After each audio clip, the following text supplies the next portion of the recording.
On va commencer. Déjà avant, j'aimerais remercier le Volcan de m'avoir invité pour faire ma conférence autour de Talos. C'est vraiment un plaisir d'être ici. Et merci à vous d'avoir rejoint la salle. J'espère que vous avez passé une très bonne première journée. Moi, ma conférence s'intitule, mon talk s'intitule Un cluster en un éclair. On va parler de Kubernetes, on va parler de Talos, et je vous propose qu'on commence dès maintenant. Mais avant, je vais quand même me présenter. Je m'appelle Quentin Joly, je suis un jeune SRE chez Lucas, une boîte de SIRH. Si vous voulez automatiser toute la gestion de vos employés, Flex Office, gestion de temps, n'hésitez pas à regarder notre site, on propose des trucs, des bonnes solutions. À mes heures perdues, je suis également blogueur sur le site d'une tasse de café. J'ai pas la prétention d'avoir un site très connu, mais si vous êtes déjà tombé dessus, n'hésitez pas à venir m'en parler, ce sera un plaisir. En plus perso, je suis passionné d'impression 3D et d'électronique embarquée. On a des super minuteurs ici, vous voyez pas, mais moi en tant que speaker, je les vois. C'est le genre de truc que j'aime bien. J'ai fait mon premier clavier il y a 2 semaines, voilà, plein de sujets. Si vous me trouvez dans la salle là-bas, n'hésitez pas à venir me parler autour d'un bon café, ce sera un plaisir. La solution que je vais aborder juste après s'appelle Talos. J'en profite pour dire que je suis ambassadeur de ce produit, donc n'hésitez pas à venir me questionner, même si vous avez des remarques, je pourrais toujours remonter à l'entreprise. N'hésitez pas, mais vous inquiétez pas, c'est pas parce que je suis ambassadeur que j'ai pas le droit d'en dire du mal. Alors, petit disclaimer, on va parler de Kubernetes. C'est un gros sujet. Je vais partir du principe que tout le monde est plus ou moins initié à Kubernetes. Si jamais c'est pas le cas, micro récap. Kubernetes, c'est un orchestrateur de workload. Ça fonctionne dans un système de cluster. Vous allez avoir des machines qui vont gérer ce cluster, des machines qui vont exécuter les workloads, donc les tâches à lancer. On parle de conteneurs. Ce qu'il faut savoir avec Kubernetes, c'est qu'avant tout, c'est de l'orchestration. Donc vous envoyez vos tâches sous forme de manifeste, et puis ensuite, il va se dépatouiller pour que ces tâches soient dans le bon état, dans l'état attendu, qu'elles soient lancées, accessibles, etc. Et puis c'est tout ce que vous avez à savoir à propos de Kubernetes. On va faire quelques commandes Kubernetes, donc les bases de la base, vous ne serez pas perdu si vous n'êtes pas à l'aise avec cette solution, ne vous inquiétez pas. Mais une question légitime, c'est comment qu'on installe Kubernetes? Alors moi, la première fois que je suis rentré dans une boîte où on utilisait du Kubernetes, c'était en tant que développeur, et on m'a dit, tu fais Minikube Start. Alors j'ai dit merci déjà, ça m'a permis de développer, c'était cool, et puis ensuite il y a la question de, ouais super, et comment je vais en prod avec ça? Donc moi j'ai un super laptop, vous voyez un Latitude là, ça rentre très bien dans les racks, mais je sais pas pourquoi mon chef n'était pas d'accord. Donc il va falloir qu'on se penche un peu sur la question de comment qu'on installe Kubernetes. Et à cela, on va dérouler un peu la pelote de laine, et on va commencer par la question de sur quoi on installe Kubernetes. Bon déjà, sur un Linux. Il existe des nœuds Windows, mais ça je suis absolument pas habilité à en parler, je sais pas comment ça fonctionne, mais dans la majorité des cas, on passe sur du Linux. Donc il faut choisir un OS, une distribution plutôt. Bon, est-ce que vous passez sur du Debian, du CentOS? Est-ce qu'on passe par un cloud provider qui va lui gérer sa sauce sans même savoir sur quoi ça tourne de votre côté? Il n'y a pas de bonne ou mauvaise solution, ça dépend de ce que vous connaissez, de ce que vous avez déjà. Ensuite, il y a la question de comment on installe Kubernetes. Est-ce qu'on se base sur du KubeADM, qui est l'utilitaire courant lorsqu'on veut lorsqu'on veut configurer une machine Linux en node Kubernetes? C'est super, ça fonctionne très bien. Est-ce qu'on se base sur des solutions cloud, où on fait du cloud managé, donc lui pareil, il va faire toute sa sauce à lui-même, vous n'avez pas besoin de savoir comment ça fonctionne et qu'est-ce qu'il fait, juste il va configurer vos nœuds pour faire du Kubernetes? Ou est-ce que vous passez par des solutions comme Ansible, et là j'entends par exemple KubeSpray, qui va lui également configurer vos machines à l'aide de SSH et qui va faire des nodes Kubernetes. Il y a plein d'autres options, il y a du COPS, il y a plein d'outils qui sont indépendants et qui fonctionnent très bien, mais globalement, voilà, on a soit des utilitaires en ligne de commande, soit des utilitaires par SSH, soit des utilitaires qui managent. La troisième question, mais en vrai j'ai menti, il y a plein d'autres questions, c'est comment est-ce qu'on gère tout le cycle de vie de votre cluster? Comment est-ce qu'on gère la parité entre la dev et la prod? Si vos développeurs utilisent Kubernetes sur le poste, comment est-ce que vous assurez que ça soit plus ou moins le même Kubernetes qu'en production?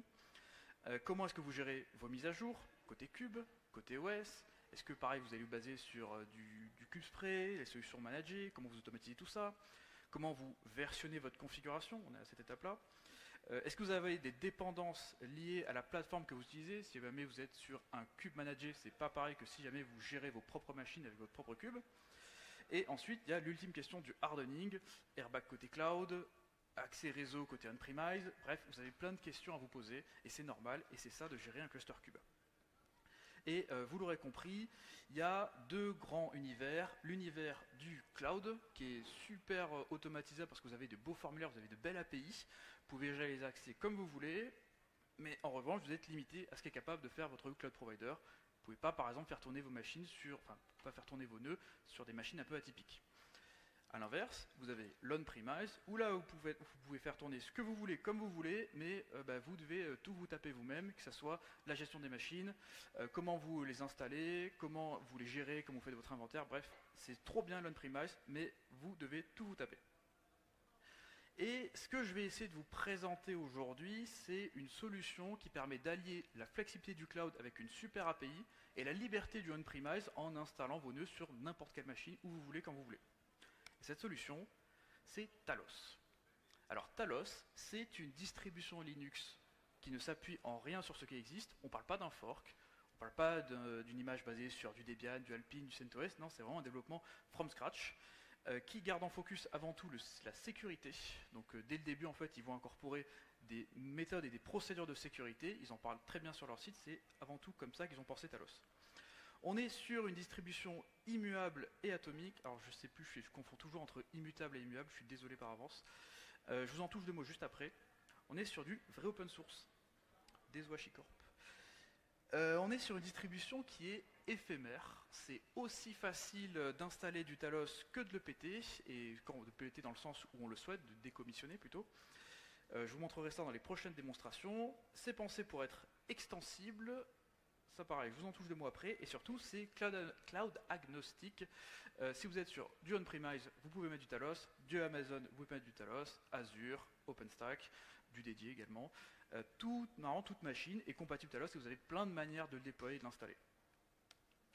Je vous dis que j'allais vous parler de l'immutabilité.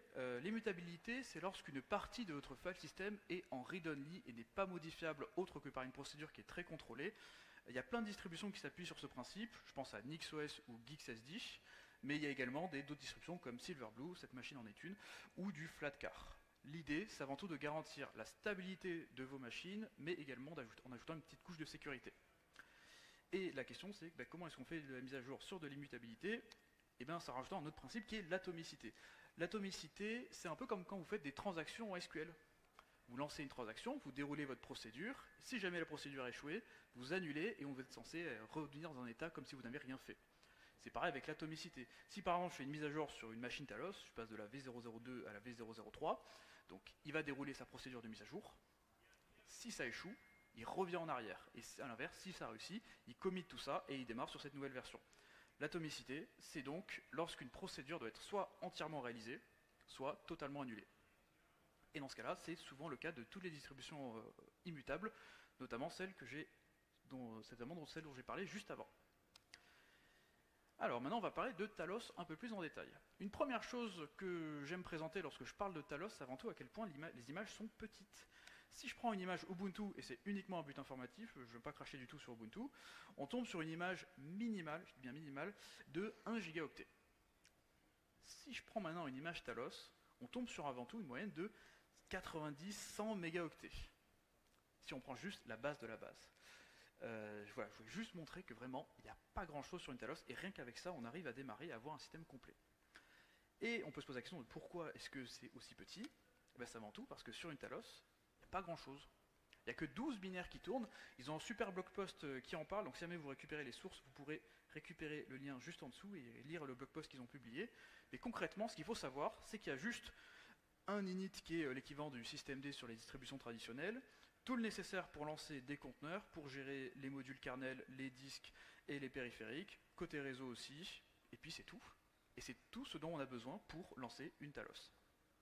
Et si vous avez regardé la liste à droite, il y a peut-être un truc qui vous a fait tic, c'est qu'il n'y a pas de SSH. Et là, ça fait peur. Ouais, je suis d'accord avec vous. Il n'y a pas de SSH, il n'y a pas de shell, il n'y a pas de gestion multi-utilisateur. Ça peut faire peur, hein.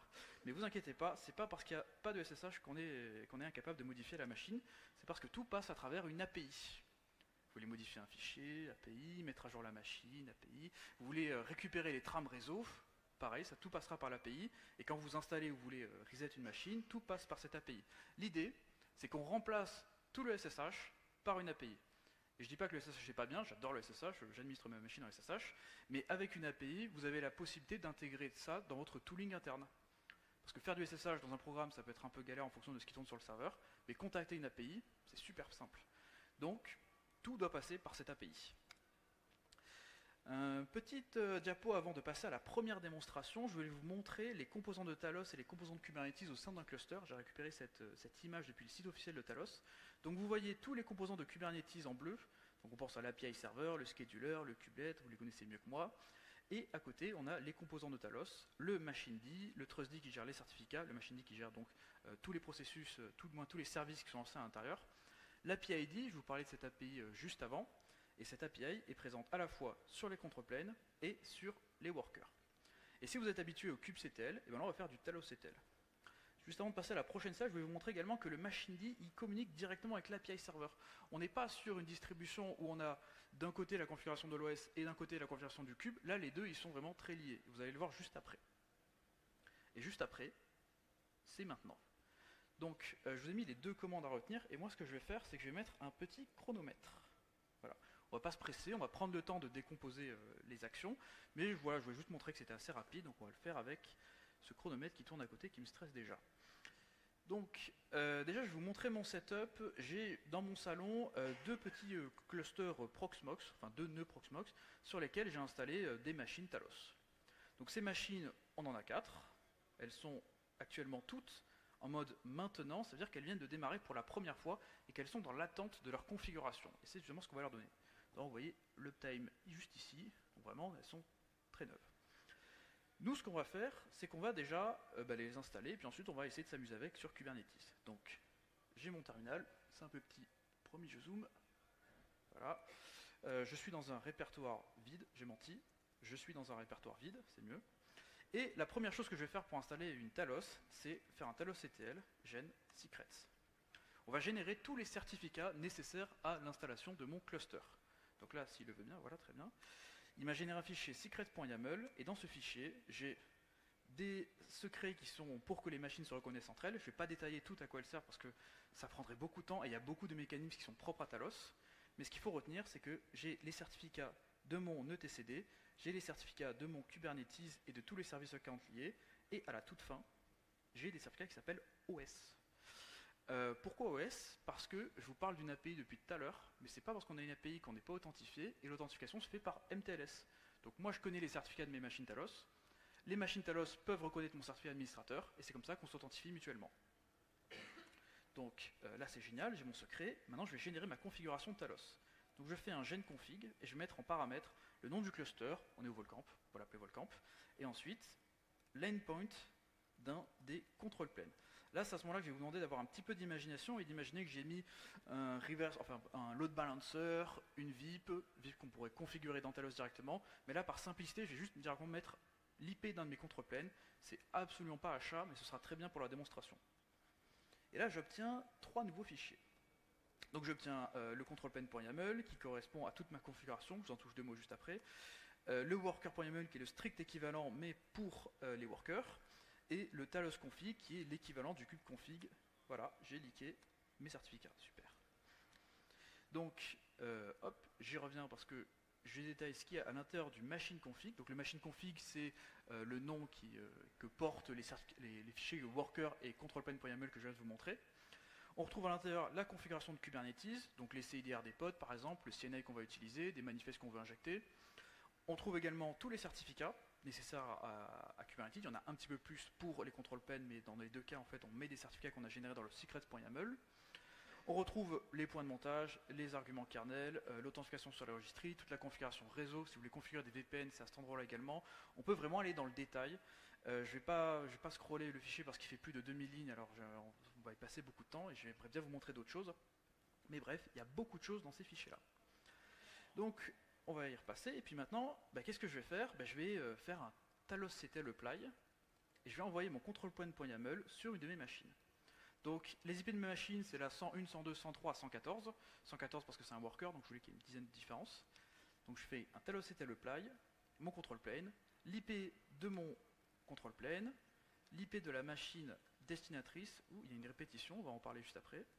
Et je vais mettre un -insecure parce que vu que la machine est en mode maintenance, elle ne me connaît pas. Alors j'aurais beau utiliser mes certificats avec mon talos config, vu qu'elle vient de démarrer pour la première fois, elle ne me connaît pas, donc je peux mettre un -insecure. Ce que j'aurais pu faire également si j'étais dans un environnement cloud, c'est d'injecter la configuration par cloud init, et dans ce cas-là, elle m'aurait directement authentifié dès le début. Là, c'est pas le cas, donc j'étais en mode maintenance. Et je vais faire pareil sur les machines 102 et 103. Et le worker, il passera après. Pourquoi j'ai précisé 2 fois l'adresse IP à chaque fois? Parce que Talos, ils ont fait un truc que j'aime beaucoup, c'est qu'on n'est pas obligé toujours de contacter la machine qui est la destinatrice de ma requête. Je m'explique. J'aurais pu très bien n'avoir que cette IP qui soit accessible depuis mon poste, et lui demander, bah tiens, tu prends ma requête, et tu vas la forward à cette machine. Donc typiquement ici, j'aurais pu mettre une IP publique, d'exposer qu'une seule machine Talos, et lui dire, tu prends ma requête, et toi tu vas joindre cette machine en la forward. Du coup, je n'ai qu'une seule machine à exposer. Par exemple, ce que je peux faire, c'est l'envoyer ma requête à la machine 101, et lui dire, tu la partages à la machine 103. C'est une petite attention perso que j'aime beaucoup, parce que c'est toujours galère à exposer les machines, surtout dans un environnement cloud. Donc bah là c'est parfait, donc maintenant ce que je peux faire, c'est un talosctl kubeconfig, -e, toujours je prends une machine, je peux en mettre une autre ensuite, par exemple là 102, je fais un -merge égale false parce que je veux pas qu'il mette dans mon home, je veux qu'il mette le kubeconfig dans l'endroit où je me trouve, et maintenant je dois faire un -ctl talosconfig, parce que maintenant que j'ai installé mes machines, bah, faut bien qu'elles m'authentifient. Si jamais je mets un -insecure, ça va pas marcher.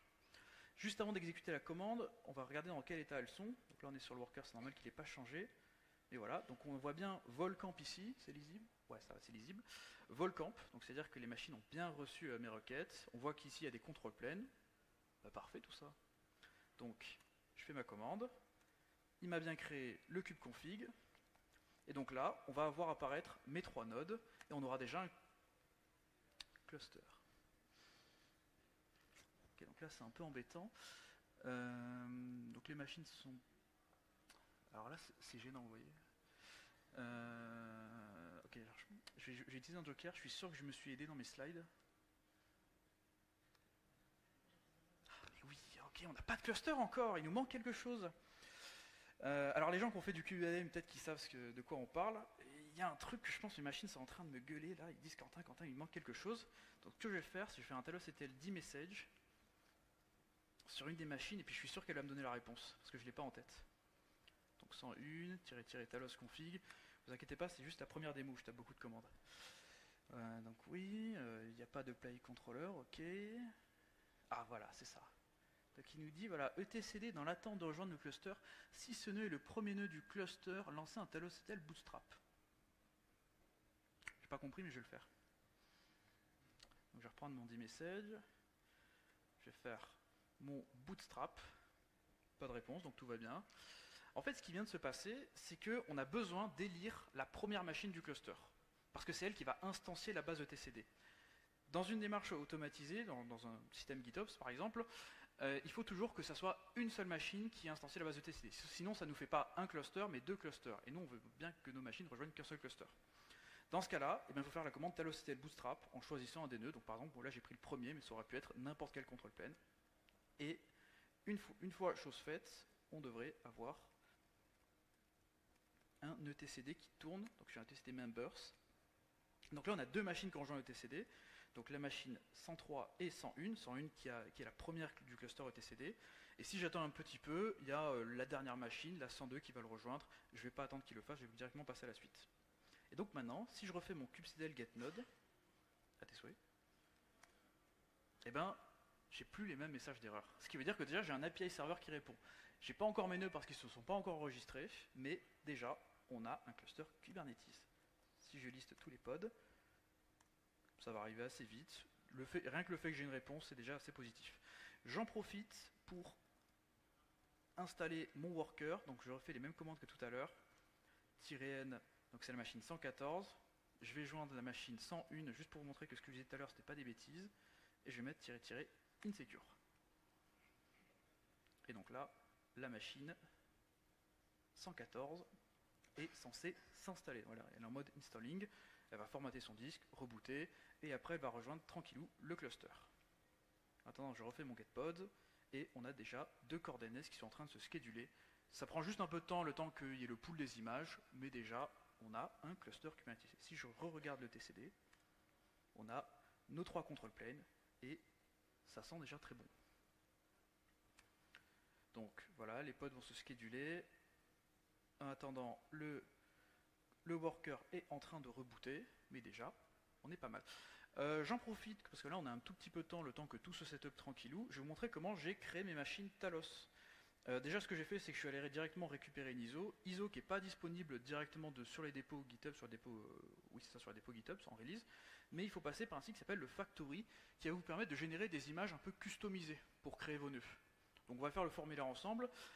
Moi j'ai des machines virtuelles génériques sur Proxmox, je m'appuie pas sur des cloud providers, donc je vais passer par Bare Metal Machine. Si jamais vous avez des SBC comme des Raspberry Pi, vous pouvez très bien passer par cet endroit-là. De toute façon la suite du formulaire est plus ou moins la même. Donc je fais Next. Je choisis ma version de Talos, la dernière c'est la 1.11, mes machines sont un petit peu obsolètes, ça fait longtemps que j'ai pu refaire mes démos. Donc Next, je suis sur de l'AMD64, Next. Je peux mettre des extensions, je vais pas trop vous embêter avec ça, on en parlera un petit peu plus tard. Et ensuite, j'obtiens mon ISO. Donc tout ce que j'ai fait pour créer mes machines, c'est télécharger cette ISO, la mettre sur mon hyperviseur, et puis c'est tout. Alors en attendant, hop, il y a déjà pas mal de choses qui tournent. Si je fais mon kubectl get node, on devrait avoir nos machines. J'ai pas la complétion, si j'ai la complétion. Voilà, on a nos 3 machines. Et tout ça en moins de 10 minutes. Donc je pense déjà, on peut applaudir Sidero d'avoir fait un travail aussi beau. Donc, Sidero, qui est l'entreprise derrière Talos, merci pour ce beau produit. On a économisé 20 minutes d'installation, super. Alors on va pouvoir passer à la suite. Donc, on est content. Je vous ai montré le chrono, je suis allé un petit peu trop vite dans mes slides. Donc 10 minutes, hop, je peux l'arrêter maintenant. Et puis maintenant, on va tout casser. Et vous avez le droit de dire que je suis fou, je vais vous expliquer ça juste après. Donc je fais un talosctl reset, -graceful égale false, -reboot pour que les machines redémarrent après avoir été reset, -n, je vais mettre toutes mes machines, donc là 114, là 103, j'ai mis dans le sens inverse comme ça, il n'y a pas de problème parce que ça va être la machine 101 qui va être la destinatrice de la requête, et Talos config. Et là on va le laisser tourner, nous on va enchaîner à la suite.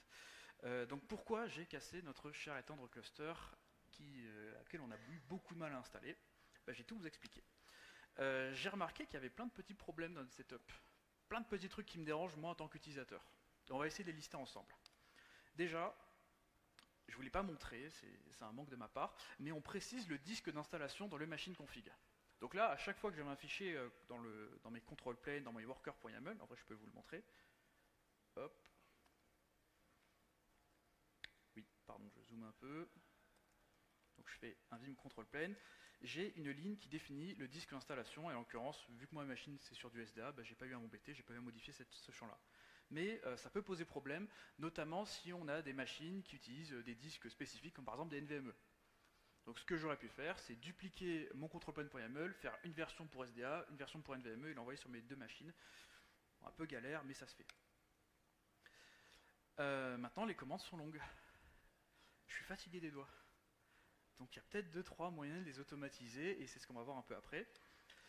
Maintenant, je vous ai parlé du disque d'installation, mais qu'est-ce qui se passe si jamais je dois préciser l'IP de la machine? Donc je vous ai dit qu'on pouvait configurer le réseau dans le controlplane.yaml ou dans le worker.yaml. Qu'est-ce qui se passe si je dois préciser une ligne de différence pour chaque machine? Là ça va, j'en ai 4. Si jamais j'en avais 100, ça aurait été un petit peu plus compliqué. Et puis maintenant, moi je suis SRE, j'aime bien faire ce qu'on appelle du GitOps. Le GitOps, c'est lorsqu'on versionne sa configuration sur Git. J'adore ça, ça permet de rajouter plein d'automatisation, plein de vérifications, mais là en l'occurrence, tous mes fichiers sont sensibles. Parce que si jamais je les liste, donc on a le controlplane.yaml, le talosconfig, le worker.yaml, le secrets.yaml, tous ces fichiers contiennent des certificats. Donc je ne dois surtout pas les stocker dans un Git. Même si je veux partager ma configuration aux collègues ou aux développeurs, c'est super risqué. Même si je fais du tronc, même si je tronque les fichiers, je ne suis pas à l'abri d'en rater un, donc super galère. C'est pour ça que je vais vous initier au tooling autour de Talos en vous parlant de TalHelper. TalHelper, c'est un produit qui va répondre à la majorité de nos besoins et des problèmes que j'ai expliqués tout à l'heure. C'est un peu l'équivalent de Customize, mais pour Talos. C'est-à-dire que vous allez avoir un seul fichier sur lequel vous allez pouvoir mettre des patchs par machine, par type de machine, et comme ça, vous allez dissocier la configuration des secrets. Je vais vous montrer ça de suite. Et vu qu'on dissocie la configuration des secrets, ça nous permet de stocker tout ce qu'on veut dans Git. Alors, j'ai mis les commandes si jamais vous récupérez les slides, et on va passer à la prochaine démo. Donc là, vous voyez, toutes les machines ont été reset. D'ailleurs, je peux m'en assurer. Hop. hop, j'ai dans console, on devrait être en mode maintenance si j'ai rien foiré, c'est bon, tout va bien. Donc, hop, j'ai changé de répertoire. Et là j'ai un fichier talconfig.yaml. Ce fichier c'est la définition de mon cluster.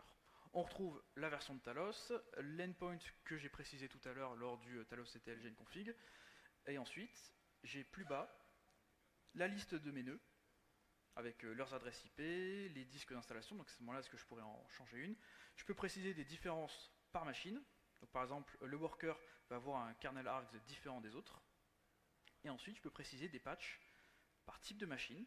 Par exemple là c'est un patch qui va être uniquement pour les control planes, et je peux préciser par exemple des patchs globaux.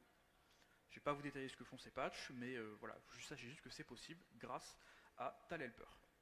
Et puis il est aussi capable de comprendre certaines instructions, par exemple ça, j'ai pas besoin de mettre un patch, lui il sait d'avance quoi changer dans la configuration. Donc maintenant qu'est-ce que je fais avec ça? Je vais faire un talhelper genconfig. Attaché c'est mieux. Voilà. Alors là je ne vais pas préciser de secrets.yaml, ce que j'aurais pu faire c'est le générer a posteriori. Si je le fais pas, il va le générer lui-même. Donc là il m'a généré un fichier, je vais mettre en liste, un fichier par machine. Donc j'ai un fichier pour le CP1, le CP2, le CP3 et le worker.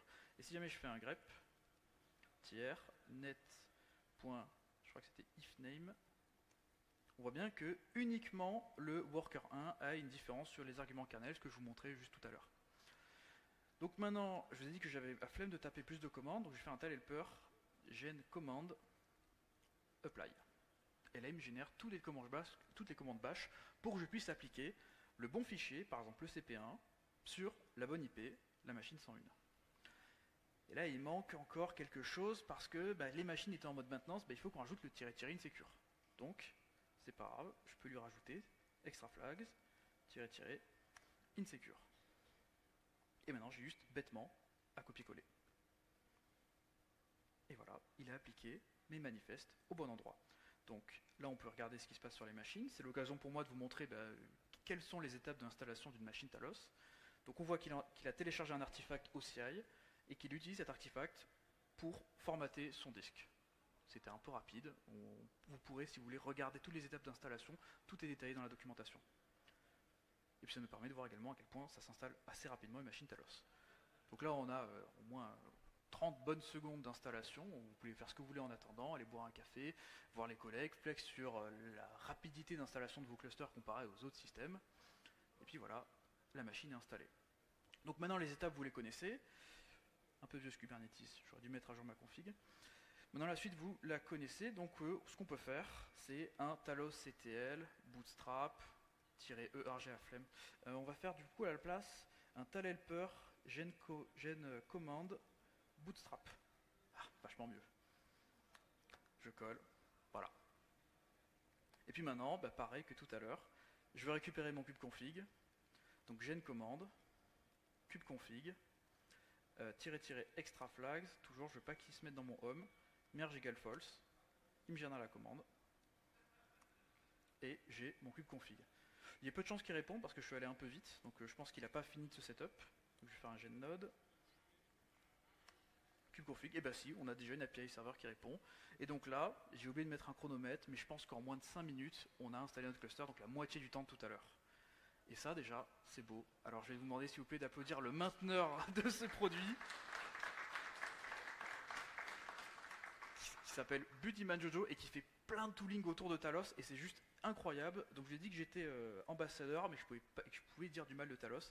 S'il vous plaît, un jour, Talos, mettre ces fonctionnalités dans le talosctl, ce sera plus simple pour tout le monde. Donc là on a notre cluster, on n'a pas besoin d'attendre qu'il setup, on sait de toute façon que tout va bien se passer, parce que c'est du Talos, on va pouvoir passer à la suite. Et de toute façon ce cluster, on va le revoir bien assez vite. Donc j'ai fait mon bootstrap, on a une API serveur qui répond, parfait. Hop, au tout début de la présentation, je vous ai parlé de Minikube. J'aime bien Minikube, c'est vraiment un produit que j'utilise beaucoup pour du dev. Sachez qu'il est possible de remplacer Minikube par du talosctl create cluster. Je crois que j'ai inversé, je crois que c'est cluster create, j'ai un petit doute. Vous verrez tout ça dans le help. Qui permet de piloter du Podman, du Qemu ou du Docker et de déployer des clusters Talos de manière éphémère directement sur vos postes pour du développement. Au tout début, je vous ai parlé de la parité entre la dev et la production. Ce que vous pouvez faire, c'est générer une configuration Talos de production et filer, évidemment sans les certificats, cette configuration à vos développeurs. Comme ça, quand ils font du create cluster, eh bien, ils peuvent réutiliser vos versions précisément. Et comme ça, vous êtes sûr que votre application, elle tourne de la même manière en dev et en prod, moyennant les différences matérielles. Voilà, il fallait que je vous en parle un moment. J'ai décidé que ce serait après les stades developer. Donc, on peut passer à la suite. On va parler des extensions. Je vous ai dit que j'allais vous en toucher 2 mots au tout début. Petit flashback. Au début, j'ai parlé d'extensibilité. Enfin, si jamais vous avez oublié, je vous ai dit que Talos pouvait être extensible. Donc, je vais essayer de prévoir ce à quoi vous pensez. Maintenant que je vous ai présenté 2 démos autour de Talos, enfin, ça a l'air super, déjà cool. Mais qu'est-ce qui se passe si jamais j'ai un besoin qui est un tout petit peu différent? Par exemple, vous voulez mettre un agent VPN sur vos nœuds. Donc sans SSH, ça peut être un peu compliqué. Vous avez besoin d'injecter des drivers. Pareil, un peu touchy. Bref, vous avez besoin de rajouter des extensions qui ne sont pas prévues nativement par Talos. Et bien c'est possible, de 2 manières différentes. Vous pouvez soit rajouter des fonctionnalités, par exemple un VPN, un agent de monitoring, du Zabbix, que vous voulez, directement une fois que la machine est installée. Donc on est dans le premier cas, donc vous rajoutez des fonctionnalités directement depuis la configuration de Talos. Ça se fait en rajoutant une image custom, on va regarder ça juste après. Ou si vous le souhaitez, vous pouvez générer une image Talos qui contient déjà votre extension. Par exemple, admettons que vous avez une carte RAID et que vous avez besoin d'un driver spécifique pour reconnaître cette carte RAID et donc reconnaître vos disques. Bah, sachez-le, si vous ne reconnaissez pas vos disques, vous ne pouvez pas installer Talos. Donc c'est à ce moment-là qu'il faut générer une image contenant déjà vos drivers, et dans ce cas on est dans le 2e cas.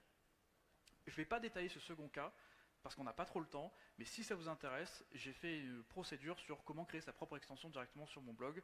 Je pourrais vous l'envoyer si jamais ça vous intéresse.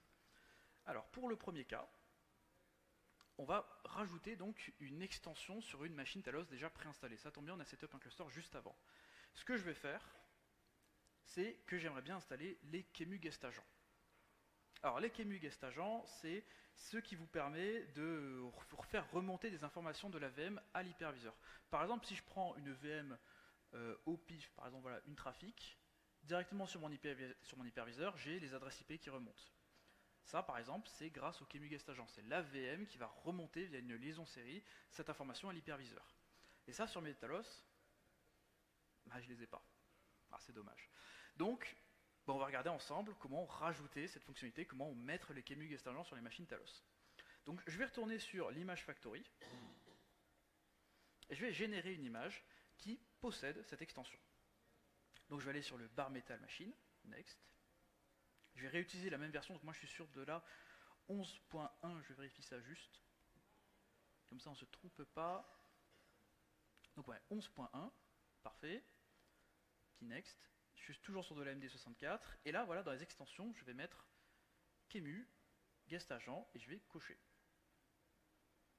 Donc là, j'ai toujours pas de customisation sur les arguments kernel, et je vais récupérer cette image, cet artefact OCI, et je vais faire un talosctl upgrade-i, coller mon artefact, -e 101, -n 101 aussi, talos config, remettre le talos config. Et j'ai rajouté un -force, comme ça, il ne fait pas double check de sécurité, ce qui mange un peu parce qu'il ne reste pas tant de temps que ça. Donc, on retourne sur la VM, on voit qu'il a téléchargé, enfin, on a aperçu qu'il a téléchargé l'artefact OCI, et il va automatiquement se coordonner et redémarrer sur cette nouvelle version. Et si j'ai bien fait mon travail, lorsqu'il va redémarrer, on devrait avoir les QEMU Guest Agents qui seront activés, et donc je devrais avoir mon IP sur mon hyperviseur. Je croise les doigts. Donc là, on voit qu'il a stoppé tous les pods à l'intérieur, enfin tous les pods qu'il hébergeait. Et s'il veut bien redémarrer, le kubelet en LL6, c'est normal. S'il te plaît.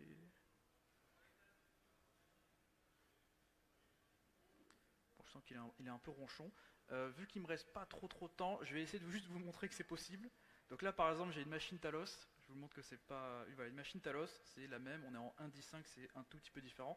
Et si jamais je vais dans le summary, j'ai bien l'IP qui remonte. Je suis désolé, je ne vous montrerai pas l'étape d'installation entièrement. On pourra revenir juste après s'il me reste un petit peu de temps. Mais là, il faut que j'enchaîne. Ah, partielle. Alors, j'étais en train de redémarrer, ça me frustre de passer à la suite sans la voir. Je suis sûr que ça vous frustre aussi. Hein. Ok, voilà, très bien. Elle a redémarré, bam bam bam, on a l'IP, génial, on passe à la suite. Donc c'est de cette manière qu'on customise des machines Talos. On peut bien sûr aller beaucoup plus loin que juste rajouter une extension, mais enfin, pardon, juste rajouter un petit service qui tourne, mais bref, vous pouvez faire un peu ce que vous voulez. Juste pour vous montrer, je vais faire un Talos CTL service. Hop, tirer Talos config. Là, cette extension, ce qu'elle fait, j'ai raté, c'est cluster config, Talos config. Ce que fait cette extension, c'est rajouter un conteneur. On est bien sûr très loin du cas où on rajoute un driver, mais sachez que vous pouvez customiser l'OS comme vous le souhaitez. Hop, je passe à la suite. On va maintenant aborder le dernier chapitre de cette présentation qui parle d'Omni. Omni, c'est un produit qui vous permet de piloter en masse du Talos. Donc, pour résumer, ça vous permet de piloter une flotte de clusters et dans les ténèbres les lier, en rajoutant un système de airbag sur l'accès à vos clusters. Donc, par exemple, vous êtes à l'échelle d'une entreprise, vous avez plein d'équipes de développement, vous pouvez dire voilà, que cette équipe peut accéder à tel cluster avec tel rôle, que celle-ci avec tel rôle, tout ça avec du SSO et en proposant un endpoint unique. Voilà, on est cette partie-là. Donc ça veut dire que quand vous faites des kubectl get ou des talos ctl apply ou n'importe quoi, vous passez toujours par une seule URL qui est celle d'Omni, et c'est Omni qui va rediriger cette requête sur les bonnes machines. Ce que vous pouvez faire aussi, si jamais vous n'avez pas de système d'autoscaling à la AutoCluster ou à la Carpenter, c'est que vous pouvez également générer des images qui sont pré-enrôlées dans des clusters. Donc vous avez une ISO, un QK ou un VMDK, ce que vous voulez, et dès que cette machine va démarrer, elle va automatiquement s'enregistrer à un cluster spécifique. Et ça, quand vous n'avez pas d'autoscaler, c'est assez pratique parce que comme ça, vous pouvez gérer les pics de charge comme vous le souhaitez. Je vous ai dit que ça allait être Omni qui va faire proxy de vos requêtes. Donc avec kubectl ou taosctl, vous tapez Omni, c'est Omni qui va forward la requête. Cette diapo est un peu mensongère. En réalité, c'est pas Omni qui va directement taper les machines exposées, c'est plus lui qui va déployer un réseau WireGuard et les machines Talos qui vont s'authentifier dans ce réseau WireGuard. Et au sein de ce réseau, lui il fait ce qu'il veut. Donc il peut directement accéder à toutes les machines sans que vous n'ayez besoin d'exposer l'API server ou l'API de Talos. Et ça, en tant qu'Ops, c'est vraiment très apprécié. Hop, je vais vous faire une petite démo sur Omni. Donc moi j'ai une instance Omni que j'auto-héberge chez moi, à savoir également que, disclaimer, c'est un produit qui est BSL, c'est le gagne-pain de Sidero, l'entreprise derrière Talos, et c'est ce qui leur permet de proposer Talos en total open source. Si jamais vous souhaitez l'utiliser, vous pouvez tester la version Self-host sans aucune restriction, et si jamais en revanche vous allez en faire un usage de production, c'est à vous de regarder la page de pricing. Donc j'ai plein de clusters qui sont installés sur Omni, certains qui sont en train de se détruire, c'est normal, c'est des clusters à courte durée de vie. Et ensuite j'ai des clusters que je veux garder, qui sont un peu ma production. Donc ce qui se passe, c'est que pour enrôler des machines, donc là vous voyez que j'ai plein de machines qui sont présentes dans mon Omni, vous pouvez générer des ISO custom. Donc par exemple ici je vais faire une ISO, je vais mettre l'extension de tout à l'heure, et ensuite je vais générer une ISO, et dès qu'une machine va démarrer à partir de cette ISO, elle va automatiquement s'enrôler. Et ensuite, si je veux créer un cluster, j'aurai ici, j'ai dit j'aurai ici, c'est mon... Oui ok, c'est mon partage. J'aurai ici donc la liste de toutes les machines, là j'en ai pas, il faut avoir un peu d'imagination, mais j'aurai sélectionné telle machine devient un control plane, telle machine devient un worker, et c'est à lui ensuite qui va faire sa tambouille et qui va me générer un cluster. Si jamais je veux accéder à un cluster, donc par exemple, voilà, j'ai Mocha, j'aime bien Mocha, j'aime bien le café, sachez-le.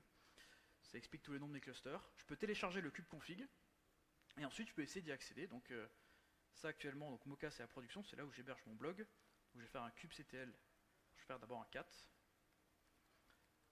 Hop, please. Donc .yaml, et là, oh putain j'ai leaké mon kubeconfig. Mais c'est pas grave parce qu'il n'y a pas de certificat, et oui. Donc ce qu'il faut savoir, c'est que lorsque je fais une requête à base de ce kubeconfig, donc déjà je vais taper Omni directement et pas le cluster en lui-même, et je vais faire un exec avec un OIDC login qui va automatiquement me faire tout le workflow OIDC et SSO. Donc je vais vous montrer à quoi ça ressemble. Donc je fais un kubectl get node --kubeconfig. Très mauvais exemple parce qu'il ne m'a pas fait tout mon workflow. Donc je vais faire. Je vais juste virer mon cache, je refais mon kubectl get node. L'erreur de sandbox est normale, ça vient de mon navigateur. Et si jamais je retourne sur mon Firefox, voilà, j'ai une pop-up qui s'ouvre et qui me dit est-ce que je veux m'authentifier sur Omni. Si j'étais pas connecté, il m'aurait demandé de m'authentifier. Là, je vais faire grant access et tada, ma requête a fonctionné. Et donc ça vous permet automatiquement d'intégrer du SSO dans l'accès à vos clusters. Juste à savoir, je fais une petite phrase là-dessus. Donc là, j'ai parlé des machines dont je générais l'ISO et ensuite qu'elle est automatiquement s'enrôler sur Omni. Il est possible de faire le chemin inverse, c'est-à-dire donner l'accès à votre cloud provider à Omni, comme ça c'est lui qui va créer les VM automatiquement. C'est une feature toute nouvelle qui s'appelle les infra providers. Il y a très peu d'hyperviseurs qui sont compatibles. Il y a aujourd'hui KubeVirt qui est uniquement compatible et Proxmox qui va arriver très bientôt. Donc voilà, c'est assez pratique, ça remplace les Terraform qui permettent de déployer vos nœuds. Et là c'est bon, on a terminé sur Omni. On arrive à la fin et je pense que c'est important de faire un tout petit récap sur ce qu'on a vu et surtout sur ce qu'est Talos. Donc déjà Talos c'est une distribution Linux qui ne s'appuie en rien sur ce qui existe aujourd'hui. Son unique but et sa seule vocation c'est de déployer du Kubernetes. Vous pouvez l'installer sur votre laptop comme environnement de développement et évidemment sur vos serveurs parce que sinon il n'y aura pas de production qui tourne. Mais il y a également plein de termes un peu buzzwords qui sont intéressants, comme par exemple le fait qu'il y a un provider Terraform compatible Talos, qu'il y a un SDK en Golang qui est très pratique et que j'utilise beaucoup au quotidien chez Lucas. Il y a également un provider Capi si vous voulez automatiser vos déploiements. Alors c'est dommage, vous avez raté le super workshop de Rachid, mais voilà, sachez-le, vous pouvez lui parler. En plus, il a l'air de beaucoup aimer Talos. Bref, il y a plein de trucs autour de Talos, il y a énormément de tooling, c'est un projet qui vit encore et qui vit beaucoup et qui nécessite d'y accorder un tout petit peu de temps si jamais vous voulez automatiser les déploiements de vos clusters. Je vous remercie de votre attention, je remercie également Volcan de m'avoir permis de vous parler de Talos et merci à vous tous également d'avoir rejoint cette salle.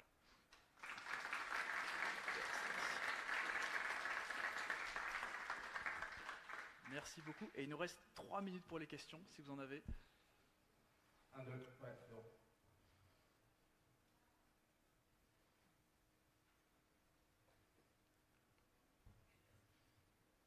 Petite question, est-ce que vous utilisez ça en production? Oui. Yes. Depuis un mois, je peux te dire que oui, c'est de la production et qu'on en est très fiers et qu'on aime beaucoup bosser avec Sidero. Combien de nœuds Aujourd'hui, alors c'est un cluster qui est tout neuf parce qu'on a beaucoup de clusters qui tournent sur Talos mais on ne peut pas appeler ça de la production. Je dirais qu'on a une dizaine de nœuds sur ce cluster. Est-ce qu'on a une autre question?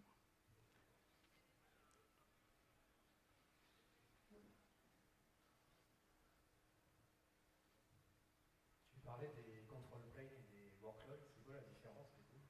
Alors les control planes, ce sont ceux qui vont administrer l'état du cluster et qui vont également stocker la base etcd, qui est celle qui stocke toutes les informations de Kubernetes. Donc c'est les machines qui sont très sensibles.